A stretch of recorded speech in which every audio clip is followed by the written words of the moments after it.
حامدا مسلیا بسم اللہ الرحمن الرحیم.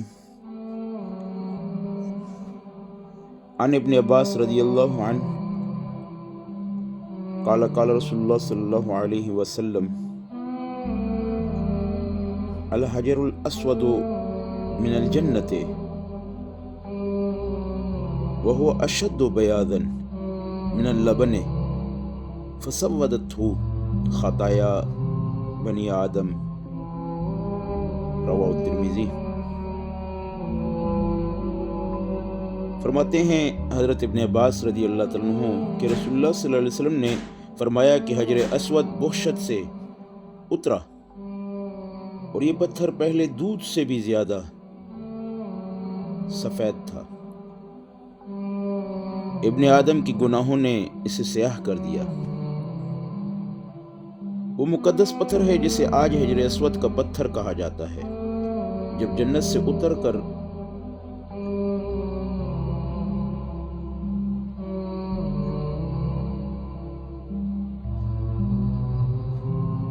اللہ کی طرف سے یہ مامور ہوا یہاں، فرماتے ہیں کہ دنیا کے جو دودھ سے بھی زیادہ سفید تھا انسانوں کے گناہوں سے سیاہ ہو گیا، جسے حجر اسود کہا گیا. اب غور کیجئے، جب پتھر پر انسان کے گناہوں کا یہ اثر ہو سکتا ہے تو خود انسان کے قلوب پر ان کے گناہوں کا کیا اثر ہونا ہوگا. وہ فرماتے ہیں کہ رسول اللہ صلی اللہ علیہ وسلم نے فرمایا قیامت کے دن جو ہے حجر اسود گواہی دے گا، لیکن ہرگز یہ نہیں ہے. ابن عباس رضی اللہ تعالیٰ عنہ سے یہ روایت ہے، فرمایا کہ الحجر فی الحجر واللہ لیبعثنہ اللہ یوم القیامہ لہ عینان یبصر بہما ولسان ینطق بہ یشہد علی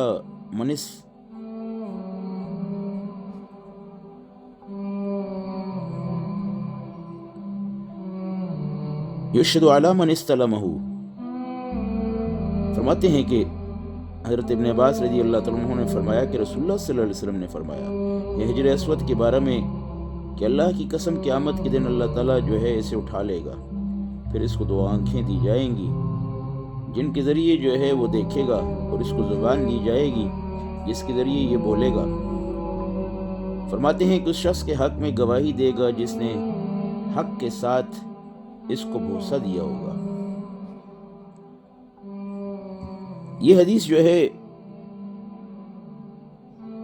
جو فرمایا گیا کہ ایمان و صدق و یقین کے ساتھ محض طلب ثواب کی خاطر حجر اسود کو بوسہ دیا ہوگا، قیامت میں وہ اس شخص کے بارے میں گواہی دے گا اور اس شخص نے مجھے بوسہ دیا تھا.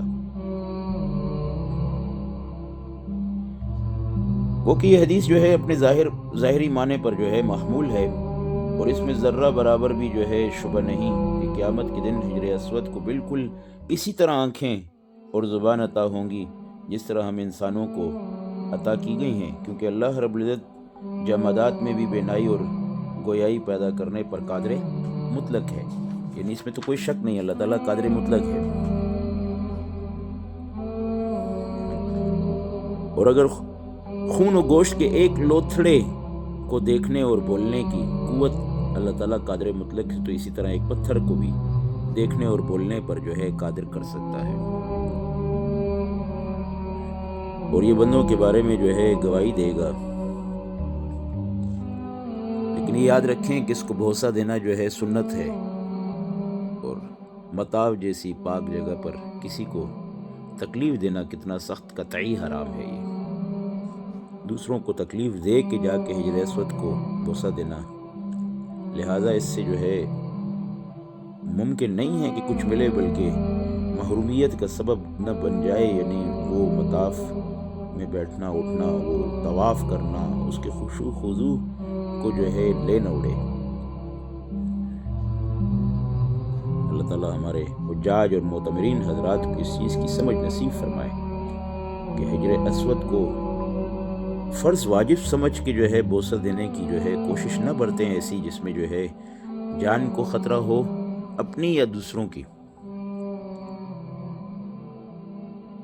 اس سے اجتناب کیا جائے، خصوصاً عورتیں پھر توبہ، اس اتنی رش میں عورتیں جو ہے اپنے آپ کو تکلیف میں ڈال کے غیر محرم لوگوں کے ساتھ ٹچ ہوتے ہوئے جانا اور دو مردوں یا چند مردوں کے درمیان پھنس جانا اور پھر وہ بوسہ دینے کی کوشش کرے، نہایت ہی نقصان والی بات ہے پردے اور حیا کے لحاظ سے۔ اور پردہ حیا فرض ہے ہر جگہ پر۔ اللہ سمجھ نصیب فرمائے حجاج کو۔